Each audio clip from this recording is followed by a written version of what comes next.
好，又繼續呢個 C 加加啦。今次我想講嘅嘢咧就係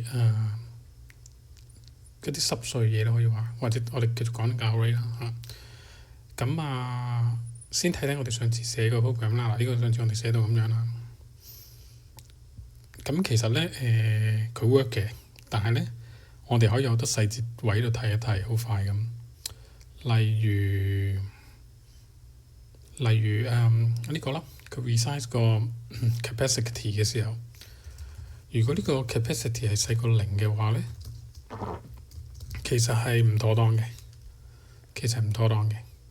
係嘛？因為你呢個如果係負數嘅話咧，咁你呢度 memory allocate 嘅時候咧，你就會一個負數咁大嘅 memory 咁唔合理啊嘛。咁所以亦都冇一個實際嘅 use case 嚟於一個負數。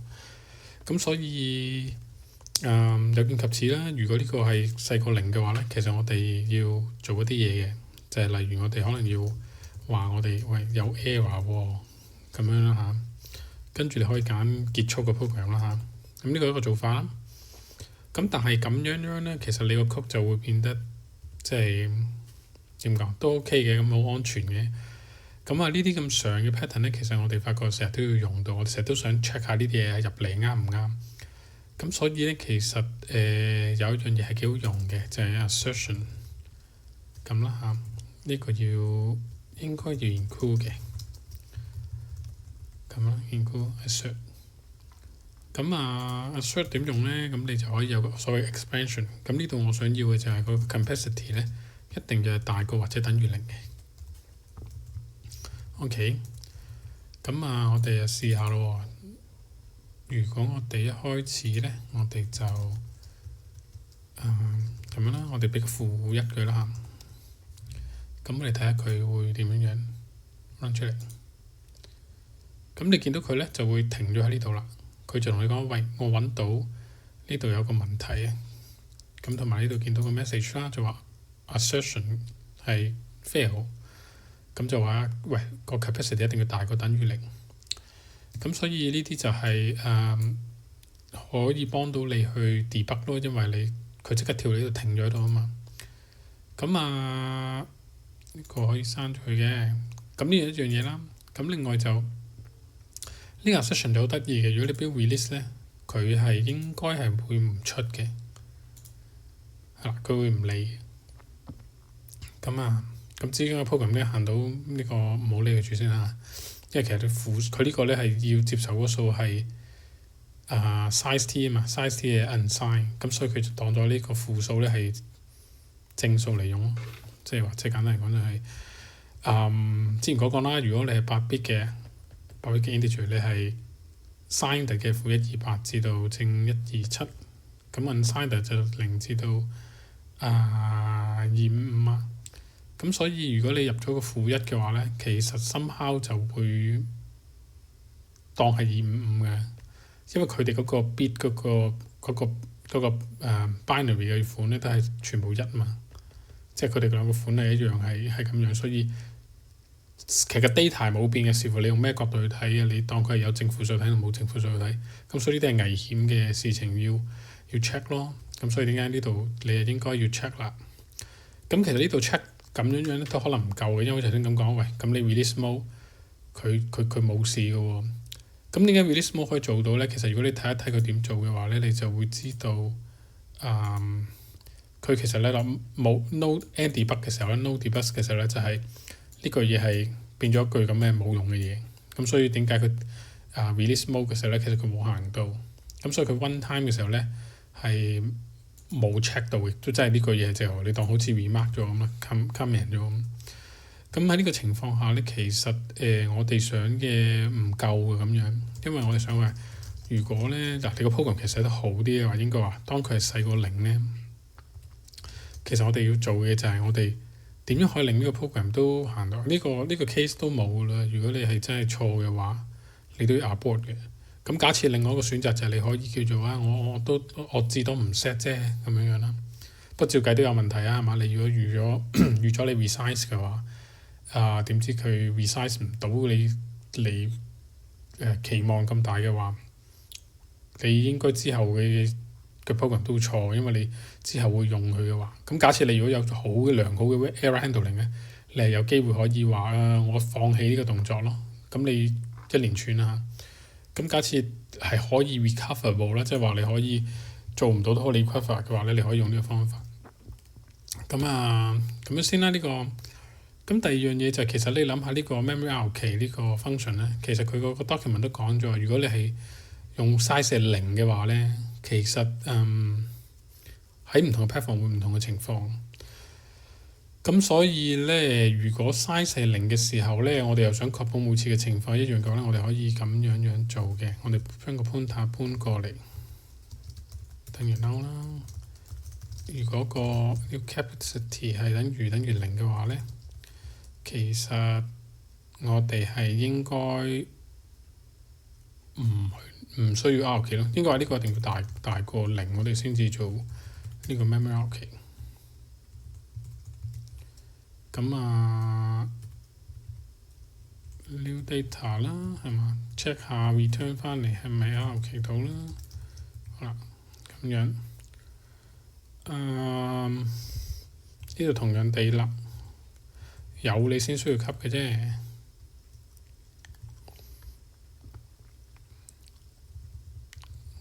就係咁啦，係啦，咁就等於零嗰個 case，咁你都可以 handle 都啱啦。咁所以我之前所講啦，一個 program 咧，其實寫個正確嘅 logic 啊，即係正路嘅 logic 就唔難嘅。即係你淨係寫好似呢個咁，不過呢個咁啦，我零都唔接受啦。即係正路呢個咁樣，你唔難嘅，你順住個 flow，你超過一大半嘅 code 其實就係處理 error 啦。咁我唔喺度整，因為處理 error 嘅 code 可能會睇到大家好亂咁啊。咁但係我想講嘅重點就係，喂，記住你個 program 有好多地方都有機會有 error 出現，你都要 handle，你個個 case 都要諗嘅。你嗰個如果你個 code 係要 production 嘅 level 咧，唔可以好似而家咁樣嘅。呢個係即係示範，因為我就咁打出嚟嘛，我就咁打用，唔想嘥大家時間望住我打字，因為好嘥時間。咁呢個我想講嘅嘢啦 assertion 就係一個好好用啦。咁以後我哋就可以用呢個嚟幫我哋去 check 下啲入嘅嘢啱唔啱啦。咁所以我哋 run debug mode 去 debug 嘅時候，咁我哋可以長期 check 住呢啲數啦。譬如呢個咁都唔應該，都一定要大過等於零啦。諸如此類啦 view size 啊。咁睇下仲有咩執漏先啊。咁另外講關於呢啲名嘅問題啦，你會發覺其實咧好多時我都會中意嗰個 data type 啦，譬如 data structure 呢啲就大楷開頭。咁呢啲都係個人嘅習慣啦，係嘛？有唔同嘅學派嘅。咁呢啲咧咁樣嘅，譬如咁樣大楷大楷細楷咁樣咧，咁呢種叫做咩啊？呢種咁樣嘅嘢叫做 camel case 啦，因為佢好似嗰個駱駝嘅風咁樣又上又落啊嘛，或者叫Hungary naming convention 啊，因為佢係類似匈牙利人用匈牙利文嘅方法。咁另外一套學派咧就中意咁樣嘅，就 underscore T 咁樣啦。underscore T 就話俾佢係 type 啦。咁有好多唔同嘅學派嘅，咁所以好多時同一個 project 嘅時候咧，大家會有個共識，到底點樣去改啲 function 名或者點樣。咁但係我呢啲我是但啦，係嘛？我而家做呢個示範啫。你要知道啦，同一個 project 嘅時候，咁因為有乜好處咧？就係話你望一望呢個就知道，呢個係 data type 嚟嘅。咁當然你都要醒定啦，係嘛？因為始終可能你會用其他 library，或者有時咁啱有個人佢係用錯，咁所以都要自己睇清楚。呢啲係濕碎嘢啦嚇，用咗少少時間講。我哋繼續去改善呢個 program。先講另一樣嘢咧，就係呢家咧我哋做呢個咧就係一個 integer 嘅 data type，即係話我哋咧而家有個 array 咧係冇 A 嘅呢個 data 啦 ，data 指住嘅咧其實係一個 integer 嘅 array。咁我哋睇睇啦嚇，另一個例子咧。假設我儲嗰樣嘢係一個大嚿啲嘅，let's say 我有個大嚿啲嘅student 啦，咁可能有個名啦，跟住可能仲係名唔使咁大啦，可能仲有佢嗰個叫做ID 啦，咁同埋咩啊？仲有佢嘅歲數啦，或者甚至乎佢有屋企地址啦，嘅地址大啲啦，假設咁啦。咁我哋想有個 student 嘅 array 喎，咁其實好簡單啦，咪改咯 integer 呢啲變晒 student 咯，係咪？咁望啦喎，有啲咩仲要改啦？嗱，呢個記住要改啦，係咪？咁仲有乜嘢啊？append 嘅時候又要改啦。remove 就 OK 嘅，咁append呢度就唔可以咁啦。append 呢度嘅就我有個 student s 啦，咁 s dot id 等於 I 啦，同埋佢我需要 init 下佢嘅，因為其實入邊都好多嘢係未 set 嘅，咁啦，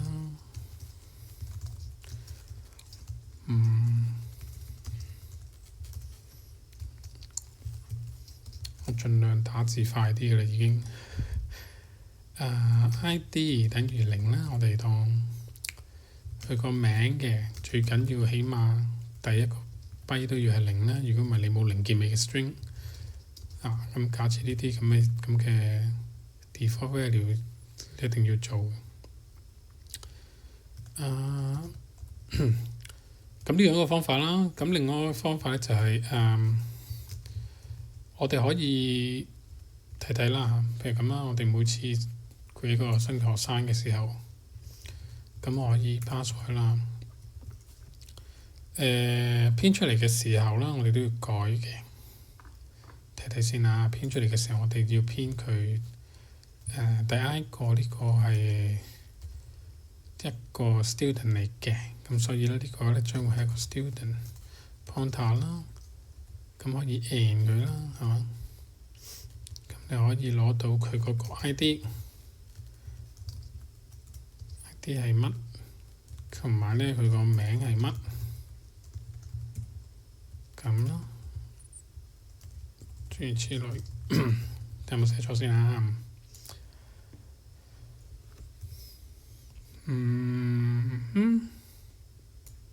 佢話呢個唔係 integer，係咯，當然啦。所以 data type 嘅重要性就係佢可以提你邊啲嘢錯咗咯。OK，呢個 編唔到啦，都啱嘅。佢個 ID 啦，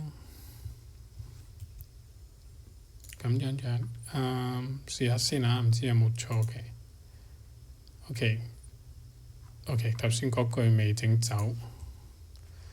呢個都好好咁講個 debugger 啦，係嘛？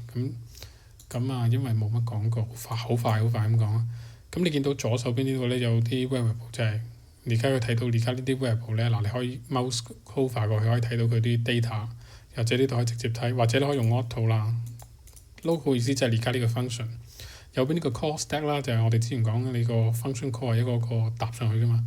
咁你可以double click 呢個咧，你可以跳翻入嗱呢度 call 過嚟，再 call 入去，咁你就可以追溯翻你自己嗰啲做咗啲咩咯。同埋你轉咗呢個 call stack 嘅時候咧，你見 local 呢度都會改嘅。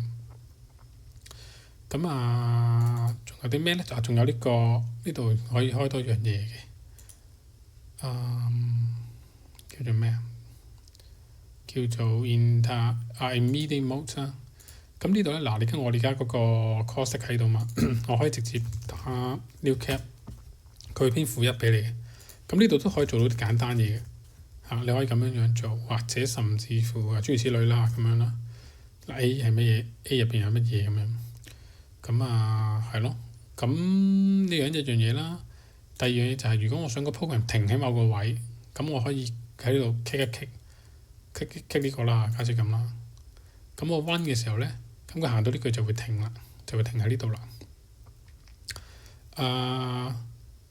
咁咁你就可以喺度檢查啦。咁佢停咗喺度嘅時候咧，其實你有幾個選擇嘅，你可以繼續温個 program 啦。如果你睇完你自己想睇嘅嘢，或者係呢三個啦最常用 step over、step into 同埋 step out。咁係咩意思咧？step over 就係行下一句咯，係嘛？即係如果我呢度行下一句，咪去到下邊呢句咯。咁但係如果呢個係 function call 嘅話咧，其實我可以選擇step into。咁如果 step into 嘅話咧，佢就會跳入去呢個 function 入邊咯。咁所以 step into 咁佢跳入呢個 function 入邊咯。咁你可以用呢度啦 step over。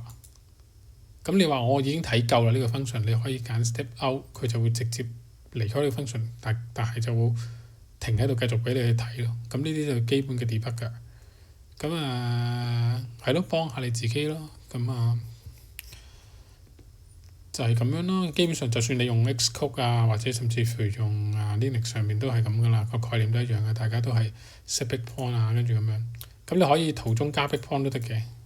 譬如話有時就算有個 for loop 無限 loop 又好或者點都好 loop 緊嘅時候咧，你可以直接 kick 呢個，咁佢都可以大 limit 咁樣，即係點講啊 ad hoc 咁加落去咯。咁呢個啦，咁我哋查翻呢個冇用嘅試啦嚇測試。咁睇睇我哋改呢樣嘢啱唔啱先啦。咦 OK 咁樣，OK。咁我哋改編出嚟個款先嚇，因為而家編得有啲核突。可以加個 crow 俾佢啦，係咪？咁樣啦，斜 crow 啦，我想要個 crow 款，或者你可以咁樣括住嚟睇住你個字係啱唔啱嘅。同埋加條行俾佢啦。我哋睇下先啊。嗱，咁佢就咁啦，個名入邊冇嘢嘅。OK。再加個開頭俾佢啦。呢個叫做 plain 啦，多。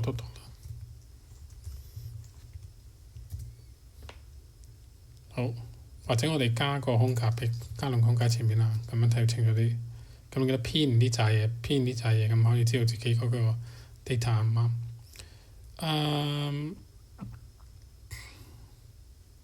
係啦。仲有啲濕碎嘢要講嘅嚇。睇睇先嚇，揾翻個例子先。係啦，呢個 init 其實你發覺咧，我其實每個學生 init 嘅時候，其實我都會俾個 ID 佢嘅。咁既然呢樣嘢咁常用咧，其實你可以選擇咁樣做嘅。例如我整一個 init with ID 啦嚇，咁你可以俾埋個 ID 我，咁我就可以先 call init 先啦嚇，然之後咧幫你 set 埋個 ID，咁或者可能你俾埋個名我啦，咁我咪有個名咯。嗱，呢個唔可以就咁等於啊，呢個唔可以就咁等於，因為你嗰個 string 嚟啊嘛，係嘛？之前都講過啦。咁如果唔熟就要睇翻基本啦。呢啲就要注意啦。寫 C 嘅時候，呢啲 integer 可以就咁吸 string，唔可以就咁吸個 pointer。呢啲情況去到 C++ 會改善嘅，咁所以忍受下。我哋有呢個咯，我哋試下用呢個啦。我哋student s 啦 init 佢，跟住 ID 係10號仔啦，係嘛？咁佢叫咩好啊？叫 John 啦。跟住我哋就可以塞個 John 落去啦。咁然之後我又可以加多幾個喎，我加下 Mary 啦嚇。Mary 咧就唔知喎44啦個學號。就係咁啦。睇下啱唔啱啦嚇。你咪有阿 John 同 Mary 咯。跟住你 remove 咗第三個，咦？嗱，呢個其實有問題啦嚇。你明明得兩個，你點 remove 第三個咧？咁所以咧呢啲就係要做下 assertion 咯。assertion 咁個 index 咧一定係要大過等於0，同埋呢個 index 一定係細過 A 嘅而家 size。如果唔係你就錯㗎啦。咁又試下佢咯。咁好啦，咁佢就會呢家3喎，咁 size 嘅都係2喎，咁好明顯錯啦，係咪？所以呢個之前嘅測試亦都可以整走佢先啦。就係咁樣啦嚇。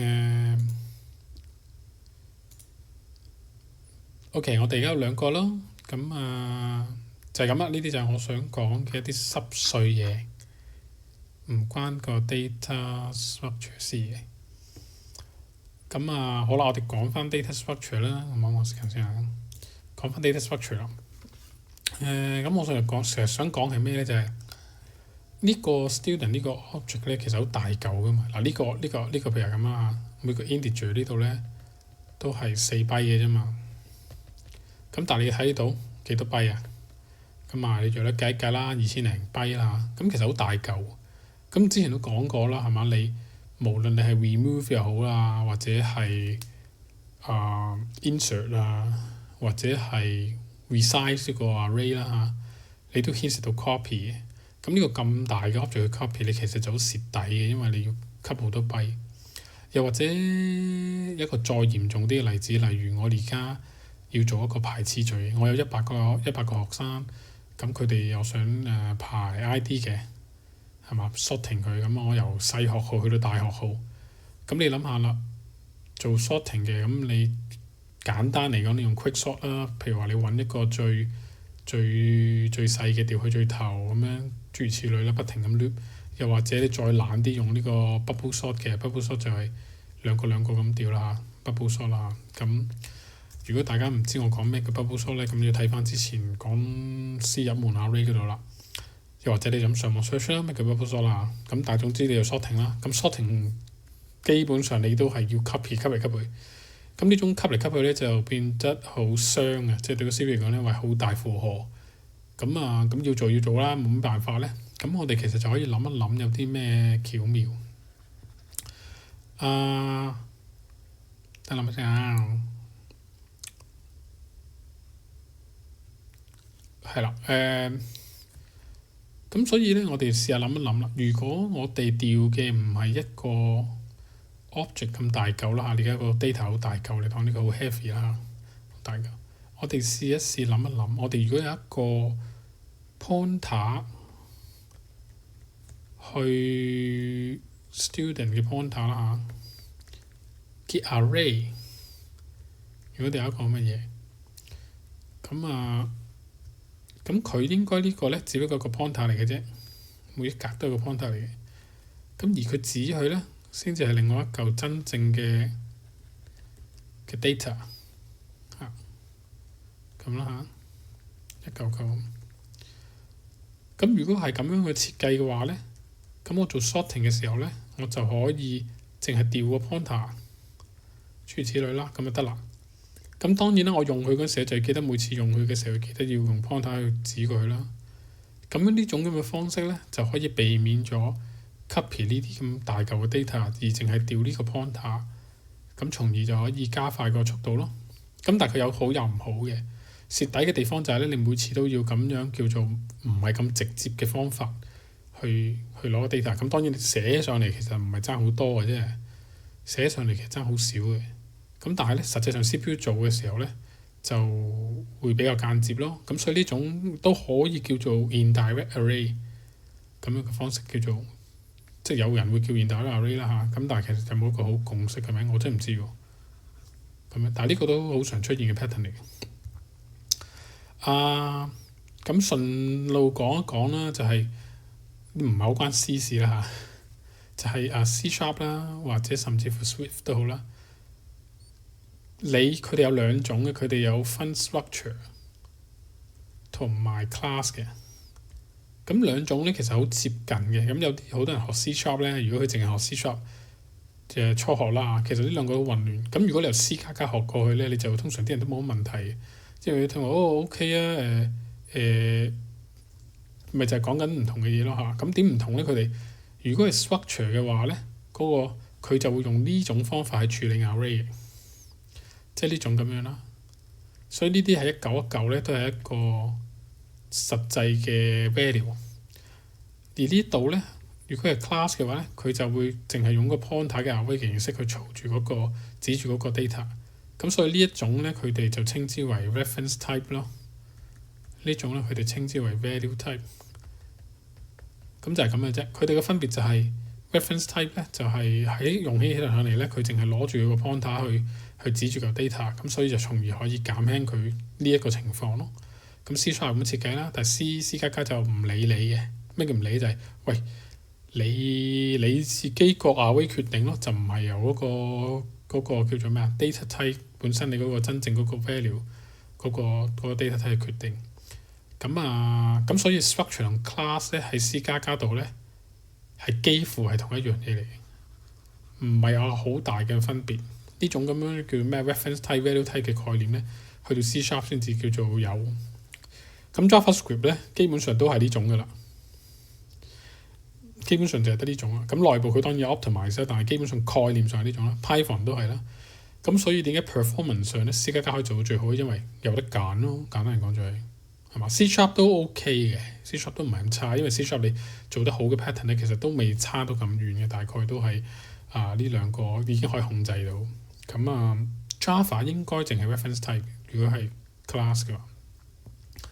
咁呢啲題外少少嘅嘢啦，咁仲有啲乜嘢咧？係咯，咁呢啲知道就得咯。咁我諗唔使示範啲乜嘢啦，係嘛？呢個示範下啦，呢個都緊要嘅。講多一樣嘢先嚇嗱，我哋記住呢個 append function，我哋又嚟睇下咯。呢個 append function 咧，其實佢係嚟自呢一度嘛。我哋有一個 student，咁我哋就 pass 落嚟。咁上次我都講過啦，當你 pass 呢個叫做咩啊？呢個你想加嘅 element 啦 ，array element 啦。其實呢個 function 咧 pass 過去嘅時候咧，佢係透過嗰個memory 嘅叫做咩 stack frame 嗰度，個 stack frame 咧，當你 call function 嘅時候咧，佢就會將呢個 parameter 咧塞落嚟。呢種方法叫做 push 啦嚇，塞落嚟，跟住咧先至到嗰個 function 去接嘅，即係個 function 就會喺喺呢度接翻佢咯，係嘛？咁所以其實咧你係做咗一次 copy 嘅，即係簡單嚟講，我哋出邊嗰個 s 咧就會 copy 咗一次去咗呢個叫做 value 呢度 ，OK。然之後咧我哋咧就 resize 個 array 嘛，你唔好理入面點做先啊。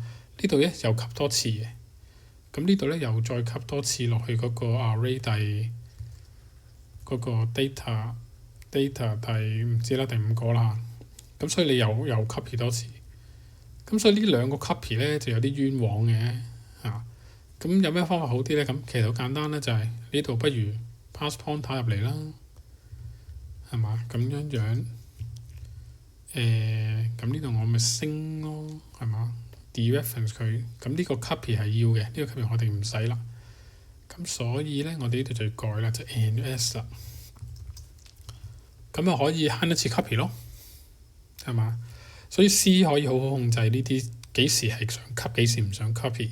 咁可以從而做到某種講法叫做咩 zero overhead 或者叫做 zero copy 嘅 operation 啦。咁當然你最尾呢個要 copy 就冇得講啦，一定要 copy 啊。咁所以啦，好多時你要見到啲人咧 pass 個 structure 入嚟咧，都會輕用一個 pointer 嘅。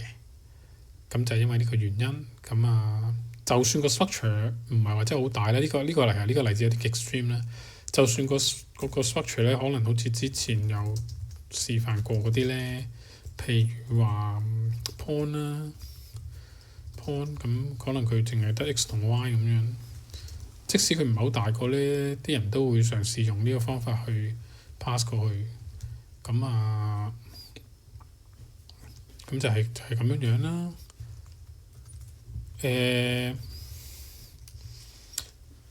好啦，咁講咗呢啲濕碎嘅技巧嘢啦嚇，咁我終於可以講翻啲正經嘅 data structure 嘢啦。今次有少少雜不楞嘅嘢，因為之前講個 language syntax 冇乜機會講呢啲關於咁嘅嘢。講多少少關於 array 可以做嘅。完成埋頭先嗰個先，呢個。咁我哋想做呢個用呢個 pointer 去指住個 object 呢種咁嘅設計啦嚇。咁所以我哋要改少少嘢。第一件事咧就係我哋呢度改咗佢，就係話我哋自己去 memory allocate 去問 system 攞嚿 RAM 就攞呢嚿 RAM，跟住咧之後我哋咁樣啦嚇。一開頭嘅時候咧，嗰個 array 係吉嘅，呢度冇嘢嘅吉嘅。咁咧我就攞一嚿，我自己咧就 allocate 一嚿，跟住咧就 append 個 pointer 落去，呢個 pointer address 啦嚇 ，pointer 擺落去。咁另外我自己又再去 create 一嚿新嘅，跟住仲有咁樣嘅設計去做到呢樣嘢。咁所以呢度咧就我哋要改成係 memory allocate 咯 ，memory allocate 個 size of student。咁然之後 pointer 啦，係咪？咁仲要轉 type。咁呢度就唔需要再 and 啦，係咪？因為已經 pointer 啦嘛。好啦，咁append 落去嘅時候咧，咁我哋就會 copy pointer。咁要睇睇個 type 啦。呢個 type 咧其實而家係錯嘅。呢家咧我哋要用兩個星啦，因為咧呢個係 data 嘛 ，data 其實係一個 pointer 指住呢塊 memory 啦，而呢塊 memory 咧就係儲住另外一個 pointer，咁所以要兩粒星咯，所以兩粒星唔係咁難出現啫。咁睇下要改啲乜嘢啦。呢個攞出嚟已經係 pointer 啦，係咪？呢個攞出嚟編嘅時候攞出嚟 pointer 啦，咁啱啦。咁另外咧 resize 嘅時候咧就應該係有咩問題先睇下嗱？呢個要兩粒星。好啦，咁呢個 size of 咧就係 student 嘅 pointer 啫。咁仲有啲咩要改咧？呢啲其實好容易改錯啊，不過級嘅時候級 pointer 就得啦。好，大概係咁啦，試一試啦。好啦，咦？你睇到呢度好似有啲問題喎。睇睇先嚇。append 落去係啦，因為我哋每一次咧都要再攞個嚿新嘅，因為我都要俾咗佢啦嘛。咁但係我喺呢度又再 init 多次同一嚿喎，跟住又再 append 落去，又 append 同一個 memory 過去喎，或者咁樣啦，畫清楚啲啦。第一次 append 呢個，跟住用翻同一嚿，又再一開始阿 John，跟住咧 append 咗落去啦。跟住呢度我又查咗佢叫 Mary， 跟住咧我又再 append 落去，咁咪兩個 pointer 之住，但係我哋唔係想要咁樣嘛，我哋想要嘅係另一嚿嘛，咁所以級啦咁啦，或者可能你叫佢阿 John 啦會好啲嘅。咁我哋慢慢一路改個 program 啦，因為 step by step 咁樣改，咁因為呢個都屬於叫做初階嘅貼錯，咁所以我都冇辦法一定要焗住咁。其實去到後尾，我覺得我應該唔使打曲嘅，齋講齋畫圖，應該你要寫得到咁樣先啱數，係咪先？下下都要我打，大佬好攰。OK 就係咁啦。睇睇仲可以點改啦。好啦，你發覺呢個款咧其實好重複嘅，咁又好容易錯啦，係嘛？一時唔小心，可以點咧？咁我哋再改呢個 program 啦。我哋改呢個叫做咩啊？嗱，不如我哋再整個再好啲嘅，就叫做 new 一嚿新嘅 refine 啲啦。咁你唔使俾個 pointer 我啦，直接俾個 ID 同埋俾個名我啦。咁我俾翻呢嚿新嘅你，咁所以我俾翻個 student pointer 你。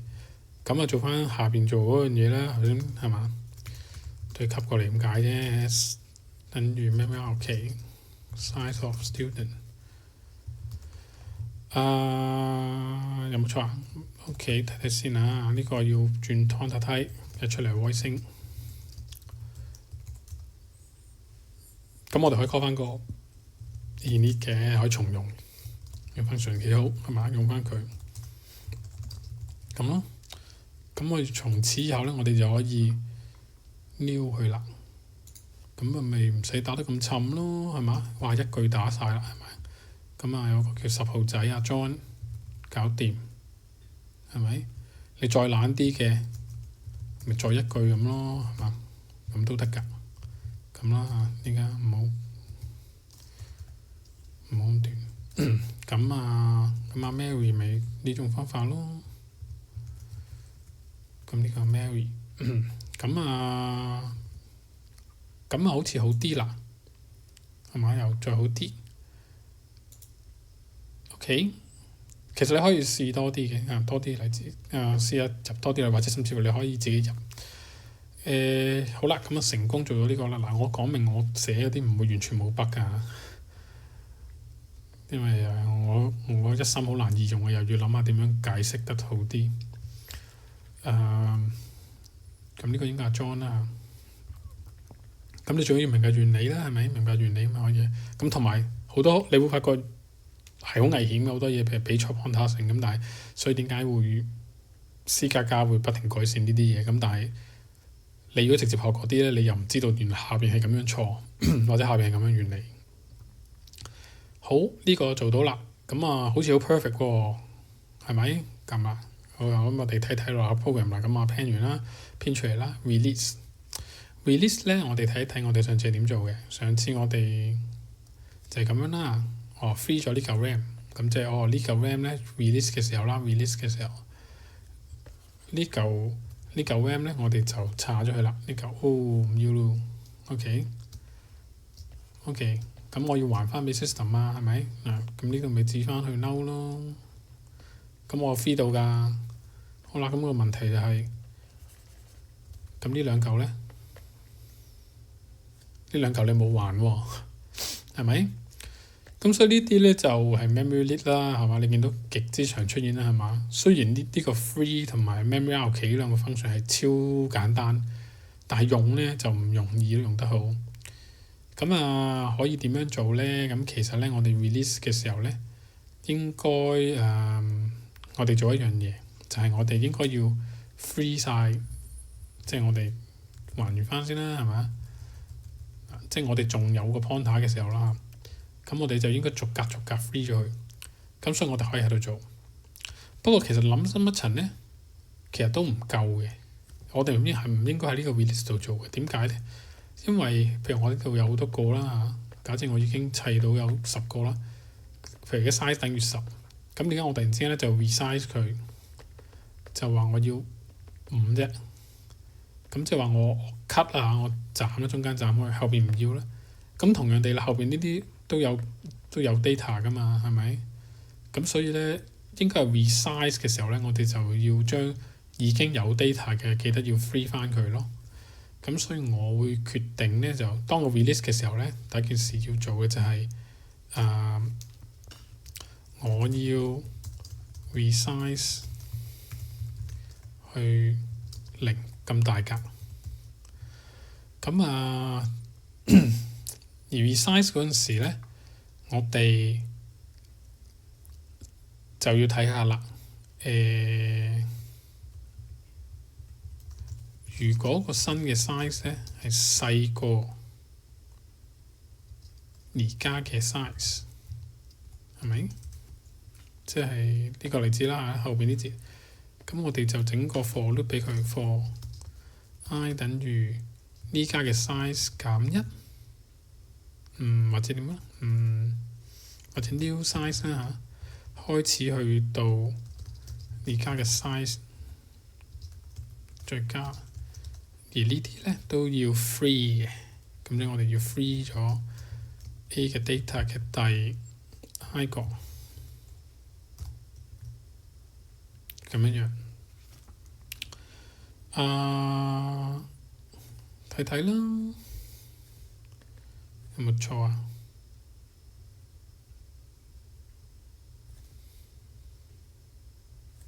？Redefine it，睇睇我寫錯咩先啊！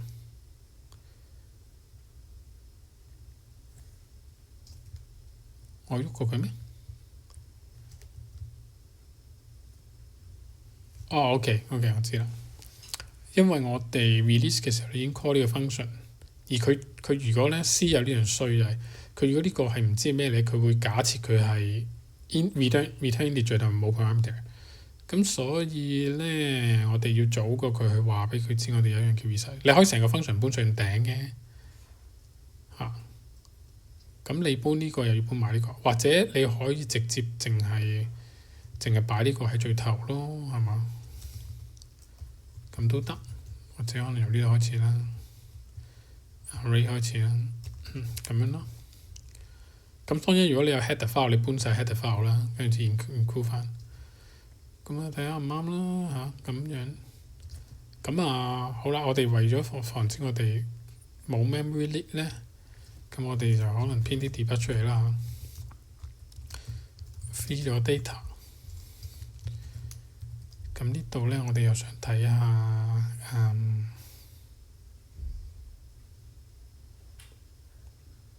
free data 嗰度話好咯。我想睇下 resize 嗰度。OK。free 咗第幾格啦？係可以話。跟住啲 warning 喎。冇錯。好啦 free 咗兩格，咁我得兩個嘛 free 咗兩個，咁我哋試下咁樣啦。中途 resize 佢啦 ，resize 到得翻一格。俾 array 佢。OK。咁佢哋 free 咗兩次嘅，咁正常啊，因為我哋咁樣編下。咁我哋編出嚟而家有兩個啦 ，free 咗一格，跟住再編出嚟睇翻得翻一格噶啦，而家就係咁樣樣。咁所以呢種 indirect 嘅 array 你就要記得呢個要 free 翻呢個。咁仲有好多陷阱位嘅，例如依家我用 append 啫，係嘛？append 就話我直接咁啦。如果我直接用 resize 啦嚇，譬如假設一開始佢係冇 size 嘅。咁我直接 resize 做5啦，咁佢當然開5格俾我啦。咁呢5格裝住嘅都係 pointer 啊嘛。咁但係呢個 pointer 指係乜嘢咧？係咪？依家佢係 uninitialize，即係冇掛到嘅，所以係危險嘅，係嘛？所以如果用呢一種叫做咁樣嘅 indirect 嘅話咧。其實會建議咧，如果個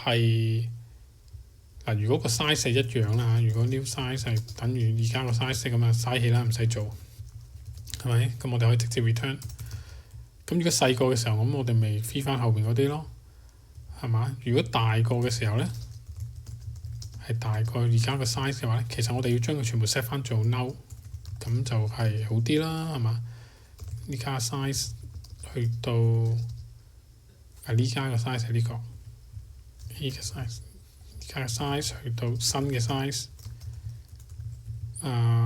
應該要咁 resize 咗 capacity 先，跟住 set 佢做0 free 唔係 free 黐線 data 睇 i 個等於 null 咯，係嘛？咁即係話我每次 resize 嘅時候咧，我確保呢度會指住 null。咁咧，我哋就可以改成係呢度。如果 A 嘅 data i 咧唔係 null 啦嚇，我哋先 free 咯。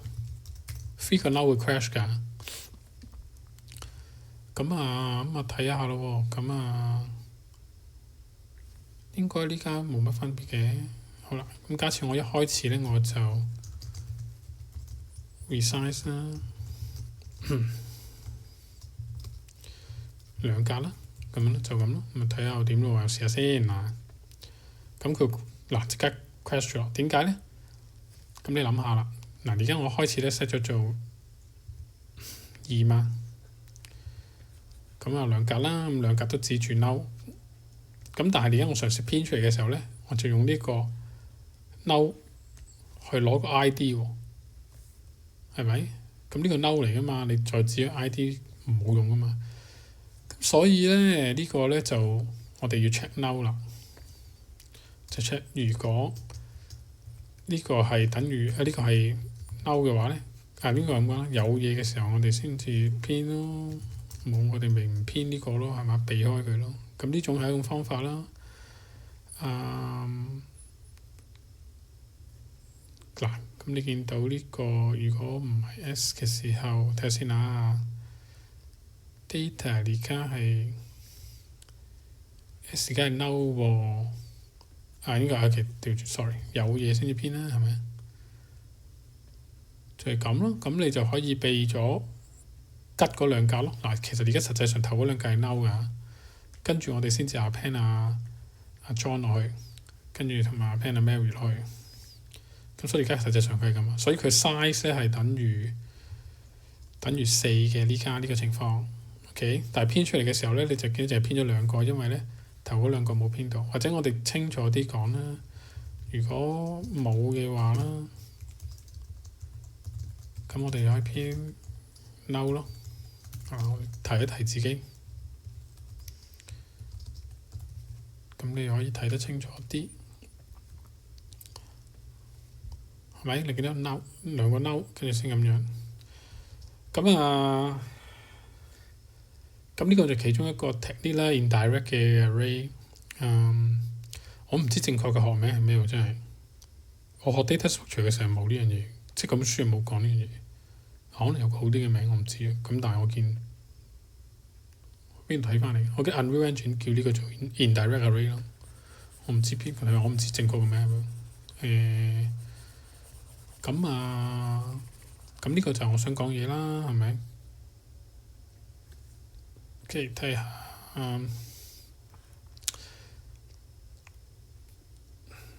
好啦，再講多，結果都係用好多時間啦。